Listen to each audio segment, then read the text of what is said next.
It's working. Good morning to all of you here in the new sanctuary of Metro East Unitarian Universalist Congregation, and greetings to those watching this service remotely.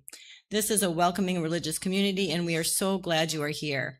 I am Allison Lamoth, and my pronouns are she, her, hers, and I'm delighted to welcome you all here today. It is good to see all of you here, whether new friends, longtime members, or returning folks, and I hope that you will all take the time in coffee hour to reach out to someone new and say hello and offer them a welcome. We welcome everyone to this home of comfort, spirit, justice, and hope. We are Unitarian Universalists. And Joy will now play the prelude.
Thank you, Joy. Do I have a chalice lighter? We usually like to have a young person light our chalice. Nobody? Yes, thank you. Thank you. An important ritual in the Unitarian Universalist faith is the lighting of our chalice.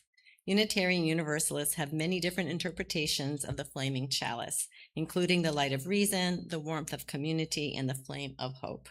If you are watching elsewhere and have a chalice or candle, please light it now as we all join in saying the unison words projected on the screen. We gather knowing that our light can't reconstitute itself without each other. A coldness sets in, leaning on each other, trusting each other, helping each other, fall back in love with life over and over again. Only from this does the flame emerge. Today, may it rise again.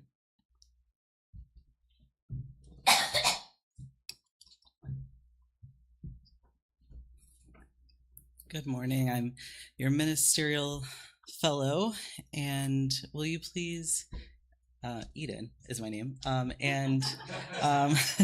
will you please get in a posture and an attitude of reverence or prayer or meditation, whatever that looks like for you. To the light within and without, help us be in the paradox of letting go as a way to grab hold. May the seeds we plant today in the fertile soil of our souls become a rich harvest for the fall. Help us make sense of the seeds who do not grow. Help us tend to the ones that do. Guide us in the discipline of deep gratitude to be in the garden of matter and spirit. Let us not break faith with our values as the search for the seeds of agency grows trickier. May we delight in the fresh air, dancing in the warmth of each other's presence, and taking root in the meaning we know is true, sound, and good. Amen, and blessed be. Good morning. So I invite you to now take a moment to greet someone around you or beside you, especially if it's not a familiar face, and also if it is a familiar face. So.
Beautiful. So it is our tradition here at Metro East Unitarian Universalist Congregation to place each service within the larger values that we as Unitarian Universalists hold dear. This week, we lift up the values of love and justice. We stand in a kind of love that stands on the side of people, in an interdependent web extending to our family of creatures great and small. A kind of love that does not wait, but stands for justice. I'm not sure if I've told you this story before, but it kept coming to mind, so here we go again if you have heard it.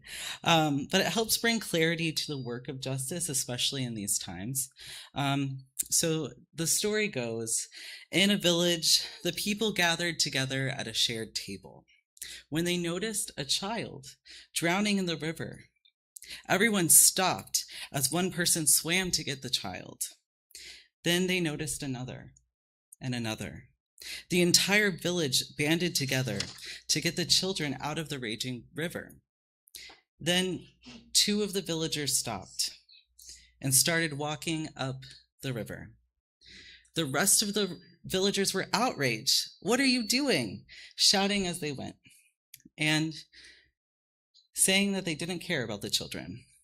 The 2 kept walking to find the bridge that the children had to cross to get to school, and it was damaged. They blocked the bridge, started to plan other routes, put signs, and went back to the rest of the village. What the villagers did to get the children out of the water was mercy. It's what we have to do as humans when we see suffering. And what the 2 who went up the river is justice. It's a structural, higher level thinking. Both are needed when it comes to justice. And in these times, we believe in a kind of justice that includes mercy. The small acts of resistance are important in these times. They matter because the bridges are being broken on purpose. So, with that, we stand in these times, in this way, in this kind of love, in this kind of justice. Next is our reading for today. So we have been focused this month on resilience. And Richard Rohr is a Franciscan friar, and he has published a lot of books and thought a lot about what it means to be in the pattern of wisdom in the Christian tradition. So he writes, resilience is really a secular word for what religion was trying to say with the word faith. Even Jesus emphasized faith more than love. Without a certain ability to let go, to trust, to allow, we won't get to any new place. If we stay with order too long, we're not resilient enough to allow a certain degree of disorder. We don't get smarter. We just get rigid.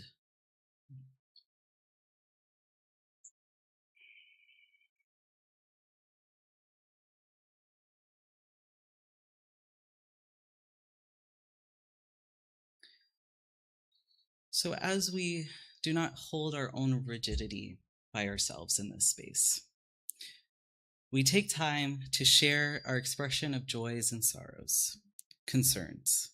Home for us means a place where we can each share the things that weigh down our souls or that fill us with joy, and where those we love surround us in good times and in turmoil. If you would like to recognize a joy, a sorrow, a milestone, you can come forward and place a stone or several stones in the water bowl to represent your joys and sorrows. There are stones here at the front. I invite you to come down this way and then put your stone in, and then proceed back to your place of seating. And if you're not able to navigate this for any reason, just raise a hand and someone like me will place a stone for you, because in this place, we bear one another's burdens and share one another's cares. Let us be in a spirit of prayer and meditation.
Now is the time for all ages. So I invite those who are young and young at heart, maybe with bending knees, join me over here.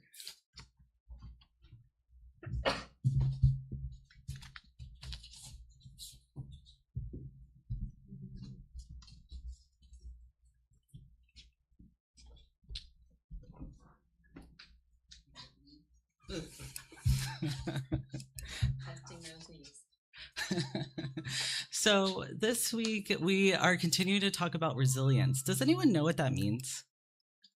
Yes. I think it means staying strong in times that are like really hard for you. Yes, staying strong when things are really hard for you. Great. Awesome. So with that definition, we are finding resilience through humor. So with that in mind, I want to share with you a story about our UU ancestors who showed us exactly that. Frances Ellen Watkins Harper. Her image is on the screen, if you can see that, maybe. Ooh, okay. And she was born almost, can you believe this? 200 years ago. Whoa. She was a free Black girl in Maryland when slavery still existed around her. Her parents died when she was very young, but she was raised by an uncle who ran a school for African American children. Growing up surrounded by books and learning, Frances discovered something important. Stories can change people. Words can make the world better. As she became an adult, Frances became famous for her poems, her writings, and her powerful speeches. She travels all over the country, speaking out for freedom and fairness and justice. She saw painful things, racism, cruelty, and laws that harmed people. But she did something remarkable. She mixed courage with humor, strength with warmth, truth with a gentle smile. One day in 1858, Frances stepped onto a streetcar in Philadelphia and sat down. Do you know what a streetcar is? Does anyone know? No. Yes. So actually, do I know? It's like a bus, but it's a little different. And a trolley. Do we know what a trolley is? Yes. Yes. It's a type of train. Yes. Okay. Great. A one-car train. Yes. Okay. I'm glad we are all getting proximate to these definitions together. So the white conductor, so the white driver, told her she had to get off because she was Black. Frances didn't argue or shout. She simply stayed right where she was, calm and steady, full of quiet courage. Another passenger tried to help by saying maybe she could sit in the corner. What? Frances stayed seated. When she reached her stop, she got up, offered her fare, and when the conductor refused to take it, she dropped the coin on the floor with a little flourish and walked away. She later told her story with a bit of humor, not to make the injustice smaller, but to help people see how ridiculous and wrong racism is. Her storytelling helped open hearts. It helped people to understand, and then it helped them imagine a better world. How silly is it that somebody would not treat her as a human? We see that as very silly these days, and it's also very real. But she teached us, honestly,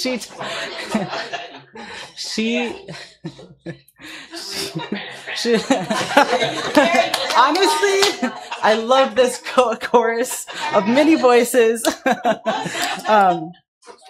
It helps us out. Humor is part of resilience. It is. Look at us. Humor can help us stay brave. It can help us stay human. Humor can help us keep going together. She spent her life fighting for justice, teaching, writing, and speaking, and helping people who escaped slavery.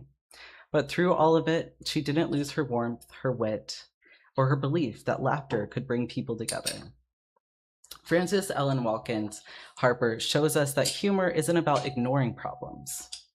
It's a way to stay resilient, to keep our hearts open, and to keep building a world rooted in love and justice.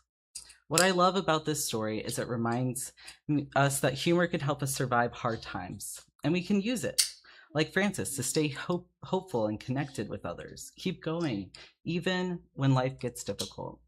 And as a strategy to soften complex subjects and build bridges as a form of emotional resilience. It's okay to talk about the things that happen in serious ways and in humorous ways, because that's what makes us human. I'm so glad to see all of you and to build our definitions together. Now we can sing our friends to their rooms.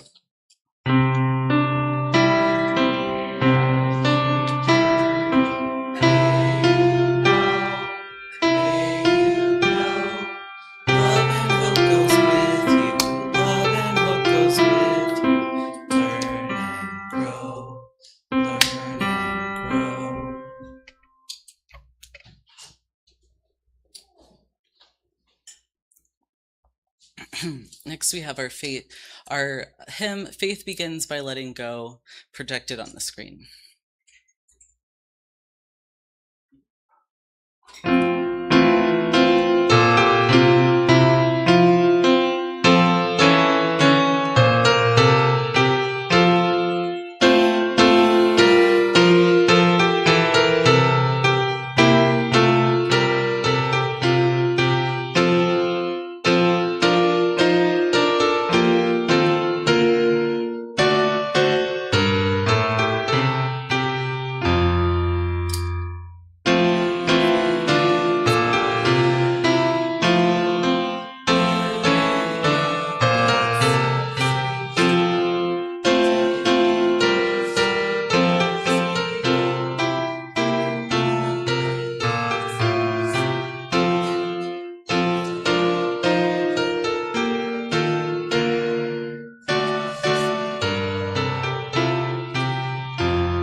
Thank you, Joy.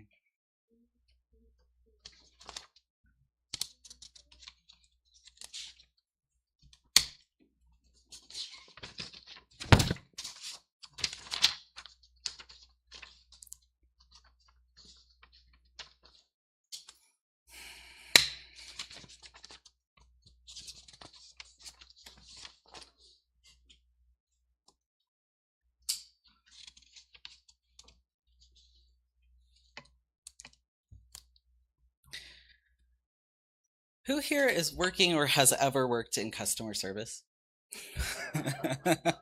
Yes. You know, I have a theory about working in customer service or some of these other, front-facing, hospitality, the part of the business that interacts with people. It's those kind of jobs that you find yourself asking yourself, why? Maybe confused confusion about why people feel like they could talk to you in a certain way or maybe pay you in a certain way. And you still needed to be the one holding it together because this was the paycheck. And, for many reasons, these places are the wisest places, the places that hold the truth of institutions. And not everyone does. Everyone know Undercover Boss? Have you seen this show? Yes. For those of you who are not familiar, the CEO goes undercover, or some kind of top level executive goes undercover to see what in a disguise, to see what the day-to-day things are in their franchises. And I love this show. I cry every time at the end when people, get the huge payout or promotion. And, it's especially devastating when you see the CEO who came from nothing and saw that he or she or what they were implementing was making no sense. And that's tough. And there's a sense of justice in watching those, because for a second, for these people, they got seen. But the sticky part comes when the absurdity of this continues to play out without recourse in the day-to-day. And one of the questions that I want to explore with us today is, what is resilience in the face of absurdity? In the face of what some may say is addiction? So with that in mind, Richard Rohr, he presents us with two spiritual processes. So one is found in the order, disorder, reorder language. So it is a stage. He describes this order stage as the first naivete. It's the one that you got growing up. It's the one where you thought your parents were superheroes, and school teachers were also superheroes, and firefighters and police and librarians. Everything made sense because it all worked together, and it all made sense because you're young, you're growing up, you're seeing things as they are and expecting them that's how they should be. And actually, this is beneficial. Rohr describes this, that not all folks get this kind of first naivete, that things make sense. So if you do, he invites us to go into the second, and that is the disorder. So we have order, disorder. Disorder is the wisdom pattern of when things do not make sense anymore. You don't get the promotion. You do not qualify for the exam that you had been working for. You lose your parents. You lose your kid. Things utterly make no sense. This is not how the world should work. You throw out all of the ways that you thought things made sense. It's actually purposeful in the wisdom pattern to do this part. But it's not a place that we can stay. Rohr invites us to continue through to the reorder. It helps to talk about the ways that order actually made sense. That first naivete, that first religion, that thing that you grew up in actually had some good stuff. It maybe is something that you're no longer going to be a part of. And yet, on its own merits, it has some good foundation. And part of the reorder is giving the disorder a voice in this reordering. It helps to integrate. So in this wisdom pattern, Richard Rohr discusses the work of resilience. We have been and are continuing through a time of disorder deeply in this country. on a societal level. But it's not something that folks have not been tending around for a while. Rohr also talks about 12 steps and the wisdom found in the basement of churches. Not the meetings that happen in the church pews, but the underbelly of movements. And he has 4 assumptions that I want you to reckon with about the nature of 12-step. One is that he assumes we are all addicts. What? Say it again. I'm just kidding. Like, what is happening? Okay. Fun. Great. Okay. All right. Continue to do it. Okay. That was some disorder. Now, welcome back. We're reordering. We do it many times collectively. Actually, this is a practice of resilience. Look at us go. So we are all addicts. And what he says that Jesus described this as sin. The Buddha might describe it as ignorance. It's a state of unknowing. And in this judgment, order are things as they should be. And we grow up with the ones who raise us. Our parents, our cultures, our teachers, our societies all influence this ignorance, these collective blind spots that we all have. And that way, we are all addicts, is what he would describe. The second assumption that he holds is that stinking thinking is a universal addiction. And this is how addiction is passed down. It's the currency of movements like this.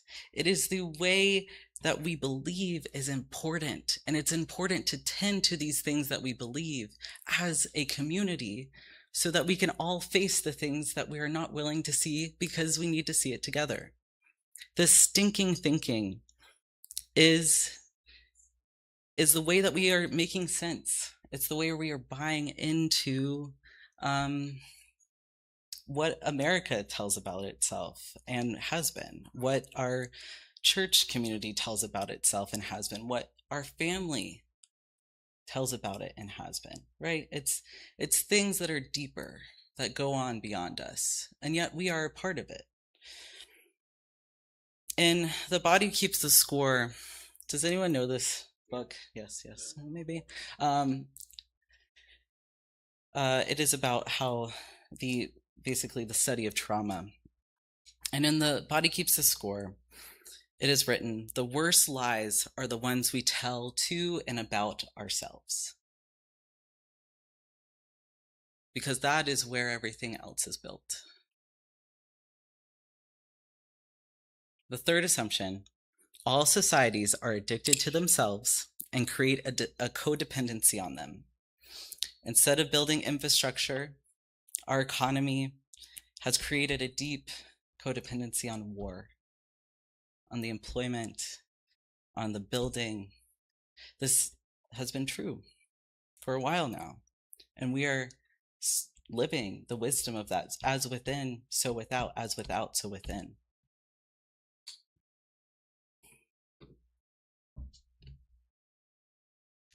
The fourth assumption, some form of alternate consciousness is the only freedom from this self and from cultural lies. So there's a way through. There's a path. Look at what you're doing today. You're coming to reckon with me and with each other. What does it mean to be human today? What does it mean to change our minds today? What does it mean to reckon with who we are as we are? And for me, this definition of addiction can only arise in conditions that do not value and safeguard one's humanity, especially in the capacity for feelings. Addiction comes from the belief that one is not safe to feel one's own emotions, to be one's own human. A belief that one is wrong for feeling sad, a belief that one is unsafe to express anger. So let's walk through some of these ways that we are personally, collectively, and society-wide being with some of this addiction.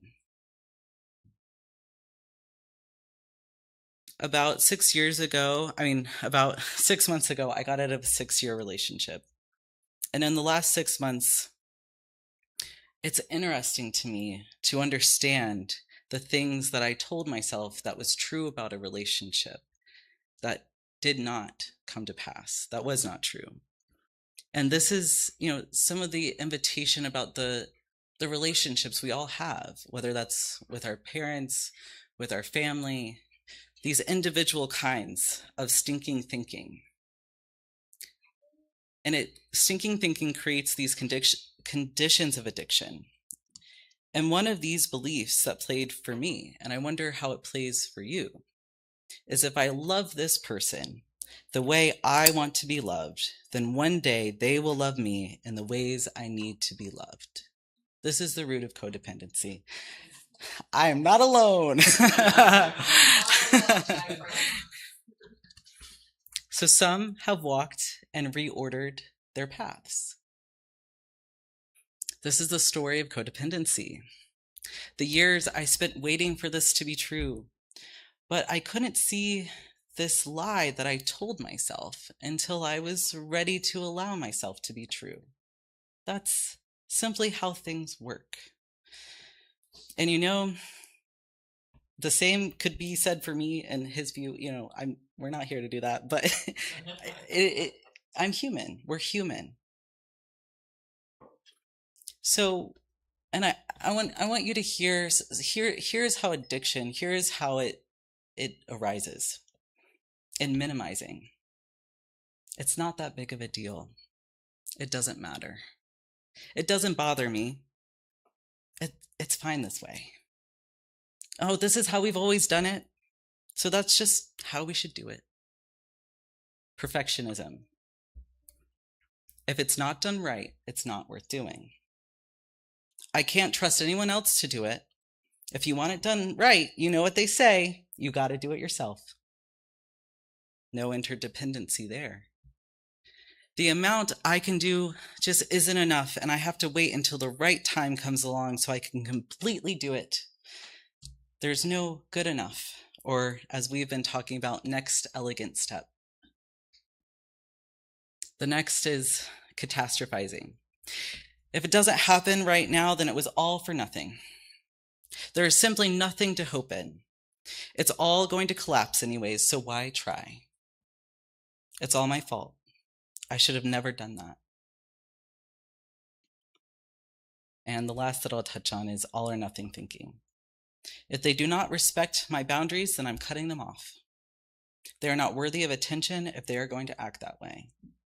I should just shut up because no one will listen. These are all the lies that play in our heads. Because what are they trying to navigate? They're trying to navigate about being a human by depending on others, asking for help, not being okay, and not being okay, not being okay.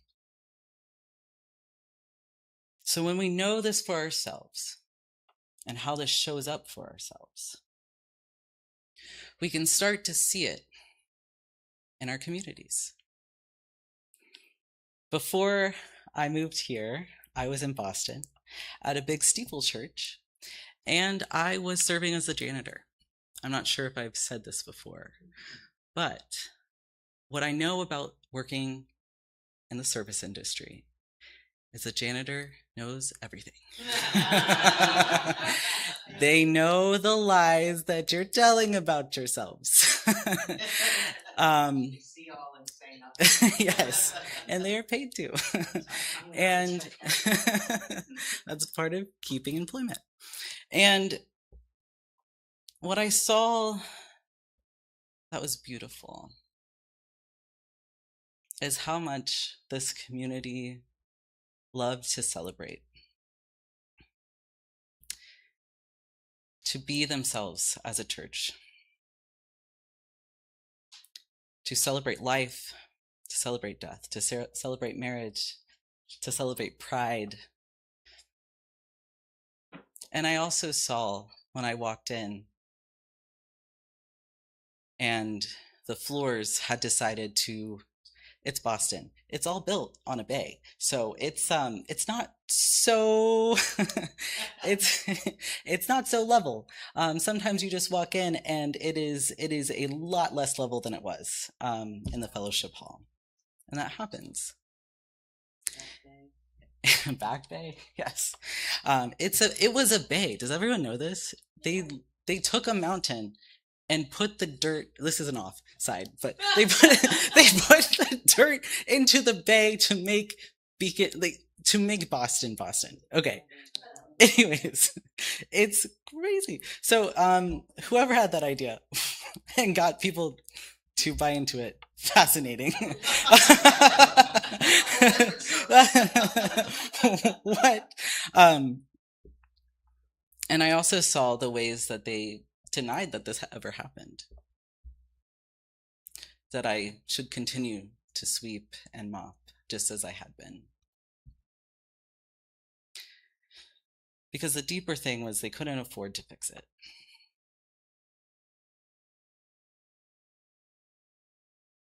How many lies had been told to themselves about themselves to get to the point where there was mold and floods and an uneven fellowship hall that was breaking up from the floorboards? I don't know. I was just there to clean. And I was also there to witness Miss Tracy, is not her name. And she believed that her recovery was to clean, was to come and to celebrate. And she did. And sometimes it made my job harder because sometimes cleaning for Miss Tracy was taking everything out and organizing it. And then, sometimes you just get tired and you got to go to bed. And so then everything is out when church needs to happen in the morning.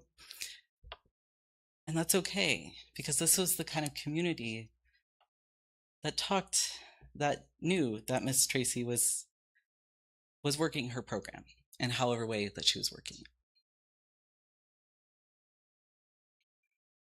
And there's a beauty, there's a disorder in this way of running a building, of being a church, it's not that things should have been different even. It's just, I wonder what were the lies that they told themselves about themselves to be able to neglect certain things, to not hold accountability. And this is the kind of messiness of addiction. This is the kind of messiness of being a human. It's not all or nothing. It's not this black and white. There's not how things should have been. It's just how things are. And we tell ourselves, oh, it's not that big of a deal. Oh, that's Miss Tracy just being Miss Tracy. And we could have also said, are those the ministers being the ministers? What does that mean? What does it mean to be a congregation? What does it mean to show up and be accountable to each other? And I don't know for that congregation all of these questions. I was just the janitor. And in being the janitor, it taught me how to be a pastor. It taught me how to show up and do the messy work. To see the lies that are still being told. To witness how the truth goes underneath the ground.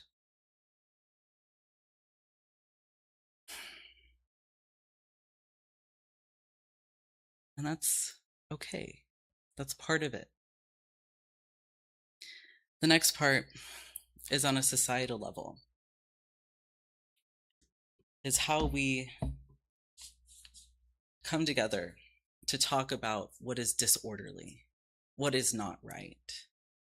Because in saying what is happening before our eyes is saying, I refuse to be numb. I refuse to be an addiction. I want to stand in myself and know that what is happening is happening.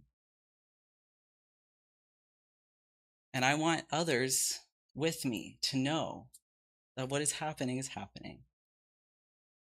That resistance is going to be necessary. Resilience is going to be necessary. It already is for so many communities.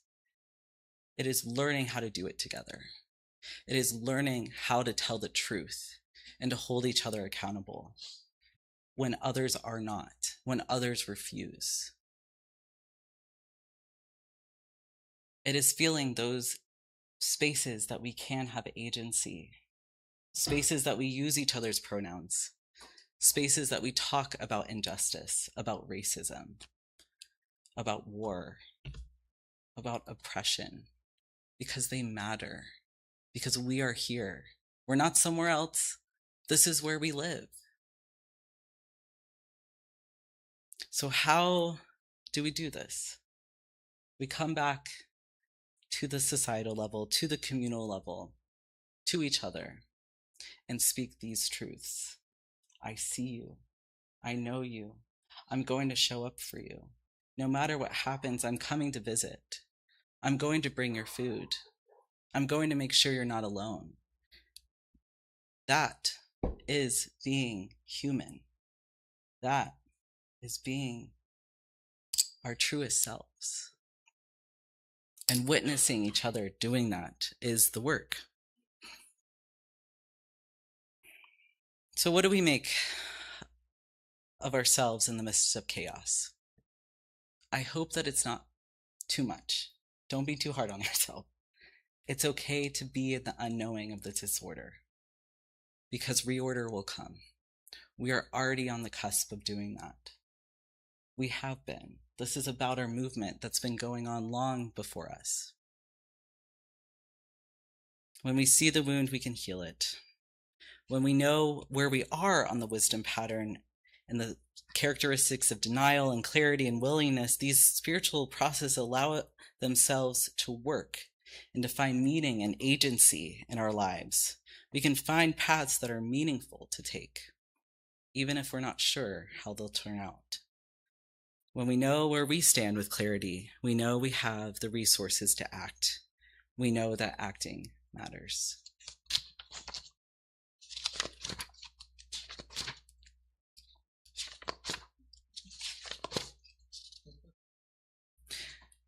And we will join together to sing The Spirit of this Church.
Now we will have Allison. Okay. All right, I need someone to pass. Let's see. Yes, we're at stewardship, correct? Yes. Okay, so we need. Jamie will be passing around the basket. Okay. As we pass around the offering basket, I offer a gentle reminder that our community of faith is supported only by our generosity. However, this is your first time here, you are not obligated to give anything, as we want this service to be our gift to you. If you donate cash towards your yearly pledge, remember to place it inside a labeled envelope so we are able to count it accurately. Support is more than just financial donations. It is also about donating your time and talents. If you are unable to give money, please help our congregation survive and thrive by helping to set up and break down before and after services when required, volunteer as a worship associate, join the choir, or serve on other committees. Please donate as you can and are able, because all types of support are needed for our congregation to prosper. And please join me in our offering prayer. There it is. May this offering equip us to inspire love and seek justice. Here are our announcements. Next Sunday will be Marlene Bricker. March 8th will be the Reverend D. Evans. And then on the 15th of March will be Ben Louder.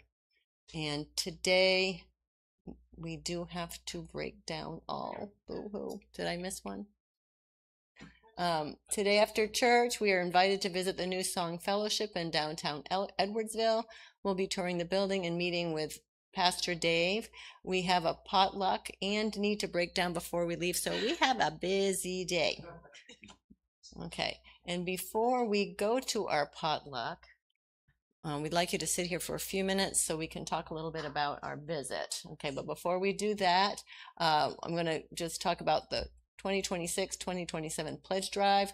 We need a new home by the end of this year, and this requires money. It requires basically a predictable source of revenue. Our goal is $85,000 pledged by July 2026. We have 1,000. That number's wrong. I say, I know that number's wrong. As of this morning, we have about 24,000 in pledge. 20 How much? 24,000 so far. pledged. Wow. That's a nice big difference. Keep it going. All right. And I'm putting in my pledge today. Excellent. Right, I'm a board member. I'm just trying to set a good example here. Pledge online or from the plate, and there's also forms if you want to do that. Right. Yay us. If you wish to receive the weekly news flyer and monthly church newsletter, please fill out a visitor card found on the visitor table in Fellowship Hall. There's also a blue card to fill out if you want a name tag made for you, and there's a basket on the table to put the completed card's info. Okay, and now, I guess I'll extinguish the chalice here. Please repeat with me. The light of truth and meaning cannot be put out. We are the keepers of this flame until we meet again. Okay. And now, before the post loop, no closing words? Yes. Okay.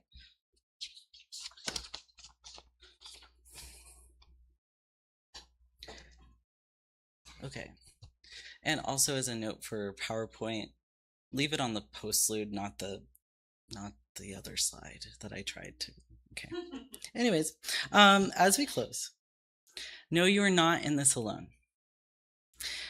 The ways we get out of believing that we are stuck all alone and hopeless is by talking to each other about the things that really matter. And that will always start with willing to talk to ourselves about what you know. May the powers that hold you dear grant you the serenity to accept the things you cannot change, the courage to change the things you can, and the wisdom to know the difference.